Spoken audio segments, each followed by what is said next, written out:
നമസ്കാരം. നമ്മൾ പറയാൻ പോകുന്ന വിഷയം പങ്കാളിയുടെ അഭിവൃദ്ധിക്ക് നമുക്ക് ചെയ്യേണ്ട എന്താണ് കാര്യമാണ് ചോദിച്ചിരിക്കുന്നത്. പങ്കാളി എന്ന് പറഞ്ഞു കഴിഞ്ഞാൽ ഇപ്പം ഒരു അതായത് സ്ത്രീക്ക് പുരുഷൻ വേണം, പുരുഷന് സ്ത്രീ വേണമെന്ന് പറയാറുണ്ട്. രണ്ട് വ്യത്യസ്ത സാഹചര്യങ്ങളിൽ ജനിച്ചു വളർന്ന സ്ത്രീയും പുരുഷനും ഒന്നിക്കുന്ന വിവാഹം എന്ന് പറഞ്ഞു കഴിഞ്ഞാൽ വിവാഹത്തിലെ ഒരുപാട് ചർച്ചകൾ, ഒരുപാട് അഡ്ജസ്റ്റ്മെന്റുകൾ നമുക്ക് ആവശ്യമാണ്. അപ്പം ഒരു സ്ത്രീ ഒരു പുരുഷന്റെ ജീവിതത്തിലേക്ക് വരുമ്പോൾ, അല്ലെങ്കിൽ ഒരു പുരുഷൻ ഒരു സ്ത്രീയുടെ ജീവിതത്തിലേക്ക് വരുമ്പോൾ രണ്ടുപേർക്കും ദോഷങ്ങൾ ഉണ്ടാവാൻ പാടില്ല.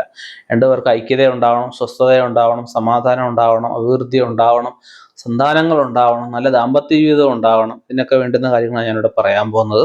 ഒന്നാമത് നമ്മൾ ചെയ്യേണ്ടത് ദുർഗാദേവിയെ ഭജിക്കുന്നത്, ദുർഗായന്ത്രം നമ്മൾ ധരിക്കുന്നത്, ചന്ദ്രഭജനം, പൗർണമി വ്രതം അനുഷ്ഠിക്കുന്നത്, പൗർണമി പൊങ്കാല നമ്മൾ ഇടുന്നത്, നിത്യം വീട്ടിൽ ശുദ്ധമായിട്ടുള്ള അവസ്ഥയിൽ നാരങ്ങാവിളക്ക് പറ്റുമെങ്കിൽ നാരങ്ങാവിളക്ക്, അല്ലെങ്കിൽ നമുക്ക് നെയ്വിളക്ക് കത്തിച്ചിട്ട് ദുർഗാം ദേവീം ശരണം പ്രബുദ്ധേത മന്ത്രം ദിവസം 12 പ്രാവശ്യം വീതം ശുദ്ധമായിട്ടുള്ള അവസ്ഥ ജപിക്കുന്നത് വളരെ വിശേഷമാണ്.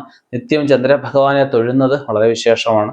ഇതിലൊക്കെ നമുക്ക് ഒരു തരത്തിലുള്ള ദോഷങ്ങൾ നമുക്ക് മാറ്റിയെടുക്കാൻ പറ്റും. പിന്നെ കൂടുതലായിട്ട് പ്രശ്നങ്ങളുണ്ടെങ്കിൽ ജാതകവുമായിട്ട് നല്ല ജ്യോതിഷനെ കാണുന്നത് വളരെ നന്നായിരിക്കും.